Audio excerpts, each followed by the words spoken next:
Okay, we're in the middle of the sugya of nichsei miloig vis-a-vis the yavama, right? We said that the whole estate of the dead brother is meshubit to the ksuba. Thus, if the yavam wants to sell it, he's unable to sell it.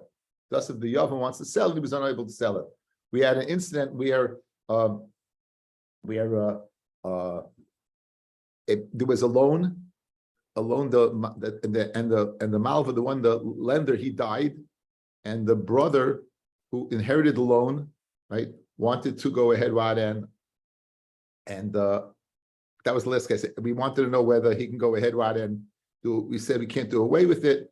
We can't do away with the loan as if it's his, because again, it's like having the property, and that was the last case over there. But before that case was a brother who wanted a part of the property, and we're going to have that same case again. So let's go over the case. You have usually the oldest brother does yibum. If one of the other brothers gives a get, that would go ahead and stop the yibum from taking place, and you'd have to give chalitza. What would one gain by that? If the older brother does yibum, he inherits all the estate of the dead brother. If all the brothers, no one does yibum, give chalitza, then they would divide the estate equally. So yesterday we had a case where a person did that, and we wanted to say that, right? We had a case where a person did that. We want to say, could a person do that as like a sale, like he's selling it because he told his brother, do not give the get. I'll inherit the estate and I'll give half to you. So we wanted to view that matana as a mechira, and there was machlokes between a buy and a rabba whether you could do that. So now we're up to pei beis amid aleph. Pei beis amid aleph by the two dots, about 8 lines down. Who gavra? There was this person, the nafale yivama the masa mechasya, that a yivama came in the town of masa mechasya, fell in front of him, and boy achval mifslei begita mineg. And one of the brothers wanted to stop the yibum. He wanted to stop it. He wanted to apostle by giving a get. And again, his motivation was that he would get a part of the estate, because if he didn't go ahead and let the yibum go through, the whole estate would go to the oldest brother. So Amalet say, my daitra, the brother said to the brother who wanted to give the get, my daitra, what's your reasoning behind this? If you're worried about not getting property, I'll give you half. So Amalei said, Mistafina, I'm scared like they did in Pumbedisa. Like Ramah, liar in Pumbedisa. In other words, over there, what happened there, obviously the deal did not go through. So Amalei, if you want to tell you what, make a kinyan now, and I'll give you the state now, and therefore you won't worry that the deal won't be yours, it'll be in your rishus. So basically what he wanted to do was make the kinyan early before it actually was his. He wanted to make the kinyan early before it actually was what? Before it was actually his. That's what he wanted to do. Now, as a result, we wanted to compare it to the following case. Amar Ravashi, when Rabbi came from Bavel, Amar Rabbi Yochanan, he came to Eretz Yisrael from Bavel, Eretz Yisrael to Bavel. He said the name Rabbi Yochanan. A person says to his friend, Lech umashach parizu, make the kinyan now, acquire it now, but the chalois of the kinyan won't be till 30 days. Now, in other words, 30 days from now it'll be yours, but you're not going to make a new kinyan 30 days later. The transition from my rishus to your rishus is based upon the kinyan that took place 30 days previously. So the lachar is lacha yamadan kaina. And even if the time of 30 days, the animal is in the swamp, where in other words, it's not in your jurisdiction, nonetheless, since B'shas Mashiach, it wasn't your jurisdiction, and we're going ahead and making the transition based upon that act. So you don't need it in your rishus at the time, because in fact, it's the chalois of the previous kinyan that's happening now, but it's happening based upon the event that took place 30 days previously. So when do we say that? Only by there, because Hassan biyadai, because over there, 30 days before, they could have done an act of Mashiach. Since I own this para, I could have gone ahead and said, here, be mashach the para. So therefore, since I could have done it then, I can go ahead and make the rules that it should be chal 30 days from now. But when the brother is going ahead and giving the field to him, as of yet, it wasn't his, right? Says the Gemara, but the case of Yibum, where you want to go ahead and say, okay, you know what, you're worried it's not going to go through, I'll give it to you now. And then when I do Yibum, again, he didn't do Yibum yet, so he didn't acquire it yet. So he wants to make a kinyan before it was his. It's not in his hands to do it, therefore it doesn't help. So this idea that this brother had to go ahead and appease his brother from stopping the process in order that he should inherit the property is not going to work. Says the Gemara, one second. In the case of 30 days later, you're not kaina. In other words, now, okay, you answered up the Yibum issue. There's no way that works.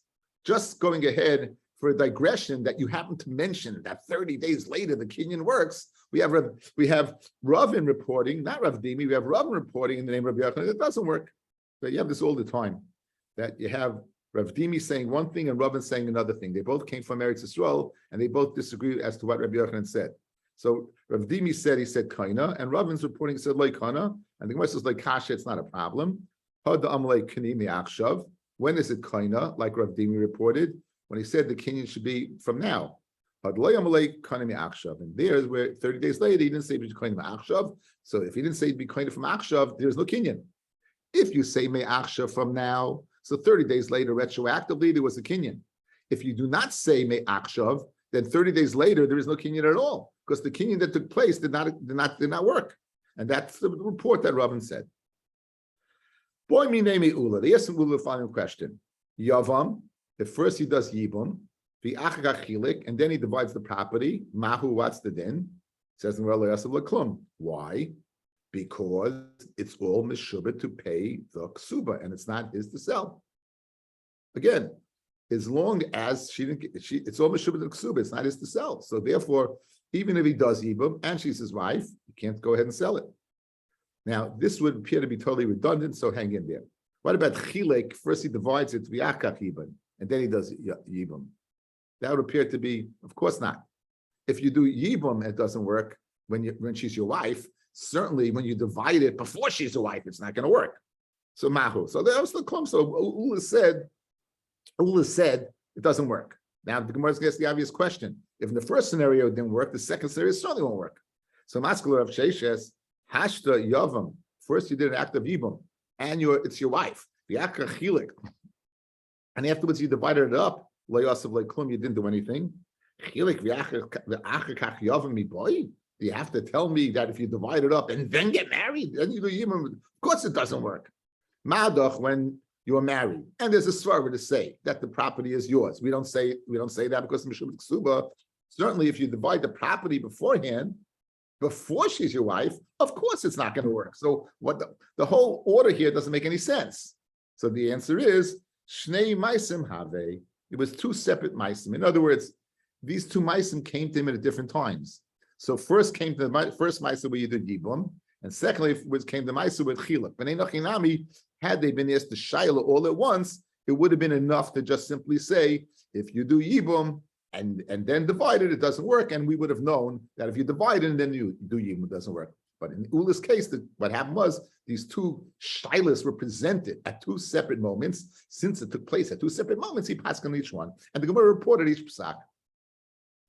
Kiyasa Ravin, when Ravin came from Eretz Yisrael, Amar Reish Lakish, he said now in the name Reish Lakish, Ben Yavam bi'akachilik, Ben Chilik b'akach Yavam lo yasel klum. The hilchas lo yasel klum. The halacha is that didn't do anything.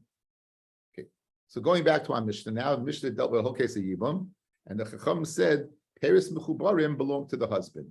We said that she inherited a field with Peres that were attached to the field. So the Chacham said apparently that it grew in his rishus. The Gemara wanted to say that in fact that it grew in his rishus, right? Now that's the Gemara question. How could you possibly? It makes no sense. It makes no sense. There must even there's nothing. Benji, we're on Pei Beis Amid Aleph. We're at about 10 lines up from the bottom. Pei Beis Amid Aleph, 10 lines up from the bottom. The Chachamah in Peres and Mechubarim Lekarka Shalo, it belongs to the Yavam. Why does it belong to him? Everything, even in other words, even if you're going to tell me it grew in his rishus, he shouldn't be able to sell it. The same way we've been hacking all along. You can't sell it. It's Meshubah the Ksuba. Why would the Paris and Mechubarim belong to him? It's such a good kasha, guys, that guess what? Amrei Shlakish Tani Shalah. Do not say Shaloi, change the Girsa. Paris and Mechubarim Shalah belong to her. And therefore what? She would sell it, buy land, and he would get the Paris. That's again the whole rule of thumb that the sugya is we want to ensure she should have a principle intact and it should be there. Okay. Kansa, Harihiki. We said once he does Yibum, she is his wife. Once in the Lamai Hilchasa, of course she's his wife. That's the halacha. In other words, anytime a person does Yibum, it's your wife. So now this is the Yavamistic sugya. And it's from the easier Yavamistic sugya. I know there's some people, when they say the word Yavamis, all of a sudden I see eyes drop and blood pressure go up. And no. This is from the easier Yavamis sugyas. So now, Amr Rav Yosef Rechanina, Loimar Shemigarsha beget umachzira. She's your wife. Why does that mean she's your wife? That you can divorce her with a get, guys, and only a get, and take her back. Says the Megarsha beget pshita. Why would you think otherwise? So now the tema v'yibma amrachmana. It says you and do yibum v'dayin yibum marishayin maleha, and therefore like the sagila beget ela bechalitza. In other words, you might think that the ba'oleha v'yibma. You have relations with her v'yibma, and now she's your yavama. So since we're calling her the yavama, we might think there's two things you have to take off. We might think you have to take off your ishis from a get, and you would have to give chalitza to take off the zika from the first brother. Kimash malon, forget it. There's no connection to the old brother, and a get would go ahead and end the relationship without the need for a chalitza. That's the chiddush of the Mishnah. Really, it's a yavamistic chiddush, guys. Again, you hear the chiddush. It says ubola v'yibma. It comes from v'yibma. So it says v'yibma. You might think it's a yavama. So if it says yavama, you need the chalitza. So I would say, even after Yibam, to go ahead and divorce her, you need two things. One, a get, and two, what? And two, a chalitza, kemash malon, that what? That she's your wife, l'chol davar, and therefore all you need is a get. Now it says machziru, you could take her back. Of course you could take her back. Why not? Why not? Now we had this in Yavamis, guys. It's really an interesting lumdis. It's a pretty big chiddush that you can marry your sister-in-law, right? It's a pretty big chiddush you can marry your sister-in-law. I might think it's a one-shot deal. In other words, if once you do yibum, you do yibum. But if you divorce her, then what? Maybe it goes back to Isser of Eishes Ach. It goes back to being your sister-in-law. This is the chiddush machzira. Despite the fact that you're going ahead and divorcing her, you would be able to take her back, despite the fact she's your sister-in-law. That's the chiddush. Freding Marakasha. Machzira pshita, taking it back its pashit, amid beis. So now the tema, mitzvah the Rami Rachman Allah Avda, the mitzvah of Yibum, which the Torah had placed upon him. He has accomplished. He went ahead and he did Yibum. V'hashda take him Allah b'isur eishes ach. And now what? We should have the isur of eishes ach go ahead and come down on him, right? Kamash Malon, that no. Kamash Malon, that what? It's your wife. And therefore, since it's your wife and you get divorced, you could take her back. She's not your sister-in-law anymore. But Ema Hachanami, Amakra, the pasuk says, V'loch chaloi leisha, he should take her as his wife. When it says the isha, Kiven shalacha nasis kiishtoi. Since she gets what? Since she is taken as your wife, she's your wife. In other words, I think this might be a good hesper. Guys, I'm suggesting this is a hesper. We've had the idea throughout Shas of hutcha or hutra. When the Torah permits you to do something that's wrong, is it pshat, hutcha? It's, well, b'di'eved you can do it, but it's not what we really want, but we have no choice. Or hutra, or no, it's mutta completely. So that will be a good way of understanding this. You might view the din of Yavamis like a din of hutcha, meaning in the place of Yibum, where your brother has no children, the Torah is matcha, it pushes away the Isser of Eishesach. It pushes it away, but it doesn't remove it. And therefore, when one would go ahead and divorce his wife, then what happens? The Isser of Eishesach returns. It was momentarily pushed away. It wasn't there. It wasn't gone. It was there. And therefore, once you go ahead and divorce her, it comes back. And now it's us to take her back. Kemash Malon, that no. When the Torah said you could go ahead and marry your sister-in-law, what did it do? It completely erased the whole issue of her being your sister-in-law. She is your wife, and Memela, you could take her back. That would be a very nice way of explaining the Tut Stadim, the Havamina of the Gemara, and the what, and the end of the Gemara. It's a very, I think it's a pashto way to understand it. Now, the Mishnah said, Bilvad shetehei kesubos al nichsei baila rishon, that the ksuba, the chiyuv to pay ksuba is on the dead husband. My time, but what's the reason? Why don't we say the following? When he's divorcing her, guys, he's divorcing her, remarrying her. Why don't we write a new ksuba? And she'll have two, one for the first husband, one for the second. That's the Gemara's kasha. So my time, but why do we limit it to the first? It says isha hiknulay min hashamayim. Okay. My timer, isha hiknulay min hashamayim. This guy doesn't want to marry his sister-in-law. Hey, he's stuck.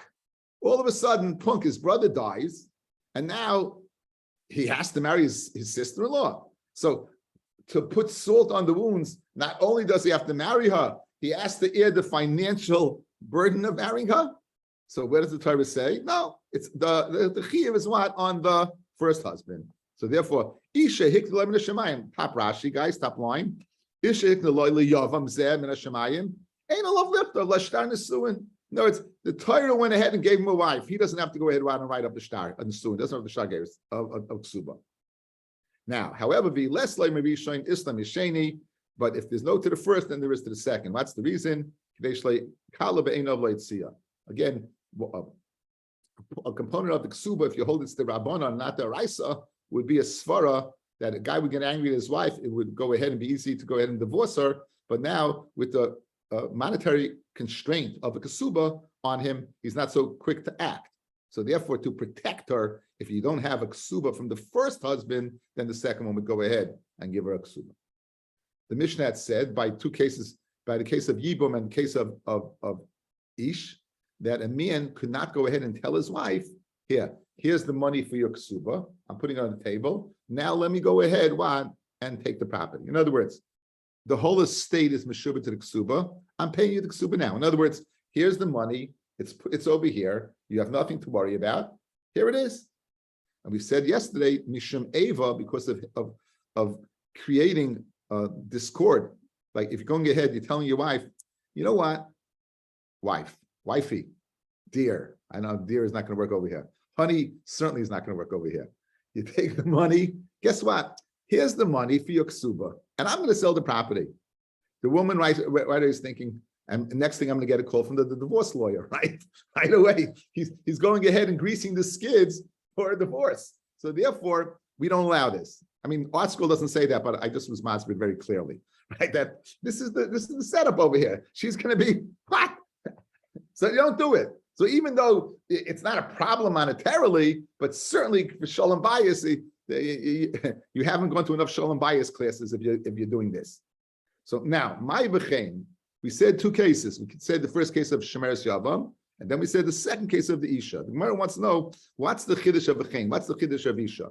Says the Gemara, the Tema Hasam by the Yavama, the like Chasav law, he never wrote in the Ksuba, the Kanoi, any property that I acquired, the Kanina, or that I will acquire. In the Ksuba of a woman, a wife, you write, my Meshubah the Ksuba is any property that I acquired previously before the marriage, or the Kanina, right? The Kanina, or that I will acquire. But by Yavam, you don't write anything, because again, you're marrying her based upon what? On the first Ksuba. Aval Hacha, the Kasavla, the Kanina by Anisha, Ema Samcha Daita. She says, in other words, like this. A woman, she may say the following: here's the money, but I don't know if the money's going to be there. And in other words, money can always get lost. So what does the person say? Don't worry, even if money gets lost, I still have the shibud of the property. By Yavama, she doesn't feel that way, because you don't write in the ksuba the kanai that I acquired the kanina, because you never wrote anything to her. So therefore, her whole hope of collection is in this money. and therefore, since it's money that can get lost, she's not Samech Das, and therefore it's not a good deal. Mashen came by the woman says the following: a regular wife. So true, you're taking my Kesub and putting the money over there, and if it gets lost, what did you write? You wrote the Kanoy, the Kanina, right? You wrote that, and therefore what? You think she's Samech Das, that what? That you know what? It's no problem. Kamash Mlon, because Mushim Eva, it is a problem. Girsha ein lo Ksubasa. If you get divorced, there's only the Kesuba. If he divorces by Shmer Yisrael, there's only Kesuba. Okay? Girsha in, by Girsha, you have to sell the other Nechasim. Loi Girsha loi. Right? I would say not. What's the Chiddush? Kamash Mlon Kid Rav Abba. That the whole, like Rav Abba said, that you can't sell the property, guys. Rav Abba's the one who said, since you didn't divorce her, you're not able to sell the property. Why? Because all the property is meshubit to pay the ksuba. So Gersha in, guys, once I divorce her, then I could sell the property. Of course, then she collects a ksuba. Mashen Kain, as long as I didn't divorce her, I cannot sell the property because the Rav Abba's din that all the nechasim are meshubit to go ahead and pay the ksuba of the yavama. Hechsira, Hariyu Kechol Anashim. The Mishnah says if you take her back, she's a full-fledged, like all any other woman. Ve'ein lo ela ksuba sa. She only has a ksuba. Says the Gemara, Hechsira my kamash malon. What's the chiddush? Tanina Hamigaris says Isha. If a person goes ahead and divorces his wife, umachsira almanas ksuba rishoyna machsira. When he takes her back, it's on ksuba on the das of the first ksuba. In other words, you don't write a new ksuba. So what's the chiddush in the Mishnah? So ma the tema. Ishta hu de iu kasel ksuba minei. In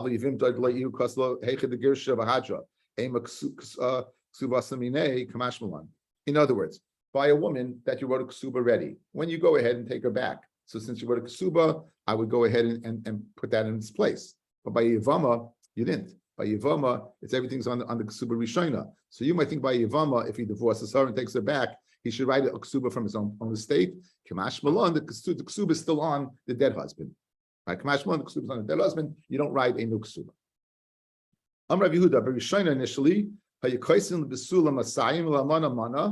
would just, that was it.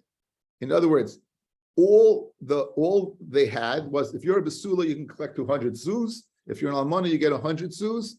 And the Nechasim were not mishubit to pay off the ksuba. There was no lien whatsoever. There was no guarantee that if the money wasn't there, that these women would collect the ksuba. So they really had a very, very weak document because there was nothing collateral. There was no insurance backing up the document. There was no mortgage property backing up the document. And men were getting gold. The woman didn't want to get married. They said, well, what's in it for me? They won't get married. Came along Shimon ben Shetach, and he made the following takana. You know what? Ksuba is 200, 100. And guess what? If there's no zuz around to pay, all the property is there to sell to pay it. And then the woman said, okay, we have something to back it up. We have insurance. We'll get married. Tanya Mihachi, a brisa that elaborates a little more on this idea.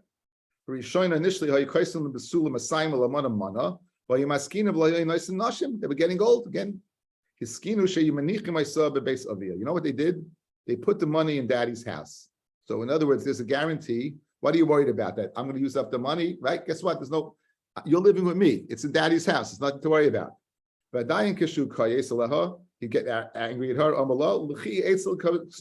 You know what? Go home to your ksuba. So in other words, this by ensuring it in daddy's house, it would guarantee the money would be around, but it would not help shalom bayis issues because again, we don't want a person getting divorced right away. One of the reasons of the ksuba is to stop that from happening. But if the ksuba is already by daddy, you could just say, okay, I've had it with you, just go home to daddy, finished. So therefore, this was not a good idea. This was not a good idea. So what did they do? So they kept the money by his father. Again, this is where they were living, but it's now not in his rishus, it's in his father's rishus. So again, she would have the security of knowing that the money is there for ksuba. Ashiris, and what would they do? Ashirish son klasa shel kesef shel zav. If you were wealthy, you would go ahead and take the money and spend it on. Again, if you were wealthy, the ksuba was considerable. We spoke about guys tosefes ksuba. We spoke about tosefes ksuba, correct? So based upon a person's monetary status, it would go up.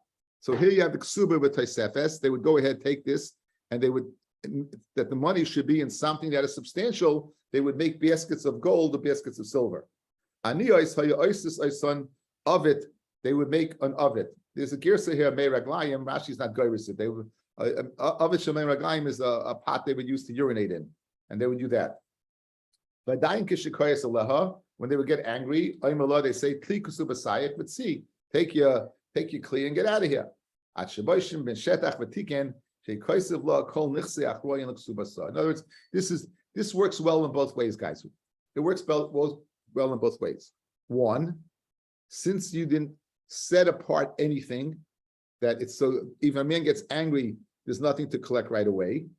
And two, vis-a-vis women not wanting to get married because they didn't have security to go ahead and support the amount of that's in the ksuba, since you have the nechasim around that achroi, so they would get married. So on both ends, it wasn't readily available that a husband could easily get divorced, and it was secure because of the property securing the chiyuv, and therefore a woman would get married.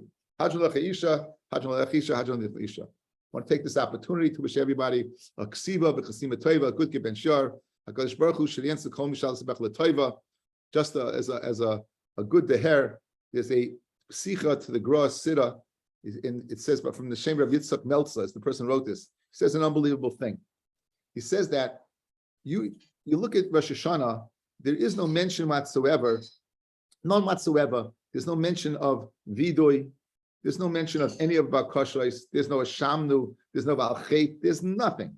Now this is the Yom Adin. If this is the Yom Adin of anything, this is the day we should be going ahead and making bakashos. So he brings the Zoyar, and the Zoyar says the following. Now is the Yom Adin. Malachim the Mekachgin are coming. They're complaining. And what are your children saying? Havli Banai, give me children. Havli Mezainas, give me food. Havli Slicha Kapara, give me forgiveness. All they're thinking about is me. Totally narcissistic. Look at the world and look at the Rabbi Shalom. They don't care about you. They look at the world, this crazy world we live in. We have the word trans doesn't mean fat anymore, and the word gay doesn't mean happy anymore. This is everything that's a tayeva, right? Is permitted. You go up in Har HaZeisim, you take a look, and you look down into the Makam HaMikdash. What do you see? You see the Mosque of Omar. What pain HaKadosh Baruch Hu must be in? Where are we feeling the pain of HaKadosh Baruch Hu? We're only thinking of our pain. Says this in the Siddur Gra. It's an Avodah Draham. He says beautifully. He says what we do on Rosh Hashanah is the most unbelievable thing. We're being called to din in a court case, and we're not showing up. We're not there when the court case is going on. We're not there going ahead and claiming for ourselves, defending ourselves. What are we busy doing? We're busy with the Rebbeinu Shloim. Listen, what's the lashon of tefillah? The simloi chata, the same thing pachlecha. Every tefillah we have, guys, if you looked in this tefillah, is all about Hashem. It's all about being Machman Kadosh Baruch Hu. All about a Kadosh Baruch Hu, that your Malchus should be back in this world to get rid of all the stupidity and the craziness in the world. Says the only time we ask for something, guys, listen to this beautiful pshat. We say Zachreinu l'chaim, mention us for life, right? We are davening for ourselves. No. Why are we doing? Because Melech chafetz b'chayim. Since you're the Melech who's chafetz b'chayim, that's the only reason I'm asking. I won't ask for myself. But since Melech chafetz b'chayim, you want me to ask, I'm asking.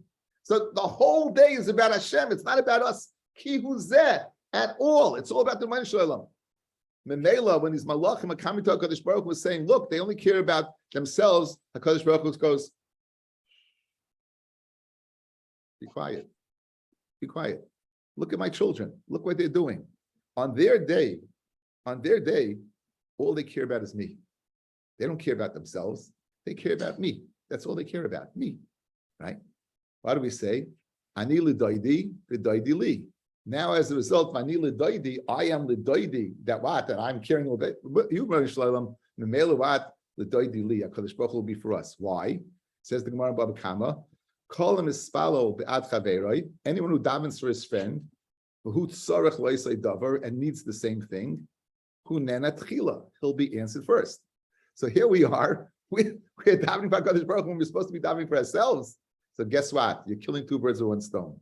You're taking care of Kodesh Baruch Hu, and the Mela Kodesh Baruch Hu will tell all the Malachei Kategoria, all the prosecutors coming to go ahead and persecute us. The Kodesh Baruch Hu is going to say, my children, they only care about me. They don't care about themselves. Think about it, guys. It's a wonderful, the Nusachat Tefillah, to me, it was a huge game changer. A huge game changer. Okay, again, thank you so much for being such a part of my life and enhancing my life and giving me, we should continue to steig and learning in your Shemayim and just continue to, as my beloved brother says, Rabbi Stern's community should be a community. Amen. Rabbi Stern, did you notice that the way we did the daf to get ahead? What's the number of the next daf? Pei Gimel. Gimel. That's next year. That's next year. That's great. That's great. I didn't think of that. Very good, very good. And you should. That's why I'm here, to think of these things. Tafshin Pei Gimel. That's wonderful. And thanks, Steve, for all the hard work he does all year to keep the stuff on YouTube. Yeah, Steve just put it up. He just put up. So you're going to be missing 81. 79, 80 went together, and therefore we're going to miss 81 is not there because it did 80, 81, so it's going to go to 82. So it's all there. And I want to thank Avi for giving me the idea to do this. It takes a big pressure off me. And again, you don't feel the pressure, but I do. Like, Thank you. Thank you, Rabbi.